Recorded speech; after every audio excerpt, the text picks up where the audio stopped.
Good day, I'm Stacey Ann Smith, and this is your GIS News for Tuesday, May 7. The new Venezuelan government led by Nicolas Maduro has signaled its commitment to the Petrocaribe agreement with Jamaica and other regional countries. Under Petrocaribe, several Caribbean countries can buy oil from Venezuela on preferential payment conditions. The agreement came into effect under the administration of the late Venezuelan President Hugo Chavez, who died earlier this year after being elected for a fourth term in office. After his death, Maduro was elected the new leader of the South American country. He reportedly gave his government's assurance that the deal would continue during the Petrocaribe summit on the weekend, where Prime Minister Portia Simpson-Miller and Energy Minister Philip Paulwell were in attendance. Cabinet says it believes a commission of inquiry should be held into the 2010 State of Emergency and Security operation in West Kingston and is now considering how to move forward. A statement from the Office of the Prime Minister reveals that on Monday, Cabinet noted the interim report to Parliament on the matter. The report was compiled by the Office of the Public Defender, and OPM says it raises issues of national importance. It's being further reviewed as Cabinet considers how to frame appropriate terms of reference for the Commission of Inquiry. Government is asserting that education is critical to any effort to empower young people to become productive citizens of the country. In his message marking Education Week, Minister Ronald Thwaite says today, more than ever, teachers are committed to creating an inspired future for every child.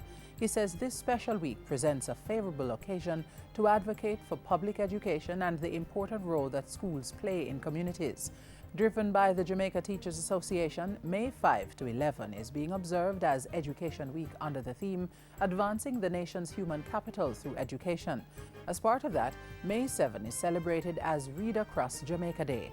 In observance, students from a number of schools were treated to reading sessions by the Prime Minister, the Education Minister, and other members of the Cabinet. Still on education, the ministry says it's ready to facilitate this Friday's sitting of the Grade 9 Achievement Test, GNAT. Deputy Chief Education Officer Dorrit Campbell says all is in place to administer the exam. 7,200 students attending primary, all-age and junior high schools are scheduled to sit the test in 205 centers across the island. The students will do math and language arts tests.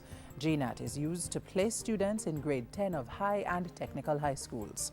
The public health sector could soon see an improvement in its diagnostic and treatment capabilities for cancer and other chronic diseases. This as government is considering the use of nuclear medicine technology to enhance detection and care. Health Minister Dr. Fenton Ferguson says assistance in this direction is to be provided by the International Atomic Energy Agency, the IAEA. Cancer care is one of the priority areas on the agenda of this administration. Since accepting the challenge to lead the health ministry, and I've taken a keen interest in improving cancer care and have made it the Big Ideas project in the ministry. A team from the IAEA was invited to conduct an impact assessment in March, which is to inform recommendations for the best way forward in developing a cancer care plan for Jamaica. And finally, the health minister says the new ambulatory chemotherapy unit that was opened at the Kingston Public Hospital last year is providing enhanced care for cancer patients. He says it has been providing improved treatment and diagnostic services for patients, increasing survival and recovery rates. The use of the facility has doubled each month, and the unit has had more than 500 patient visits up to March this year, since it opened in November of 2012. And that's it for GIS News today. I'm Stacey Ann Smith. Thank you for watching.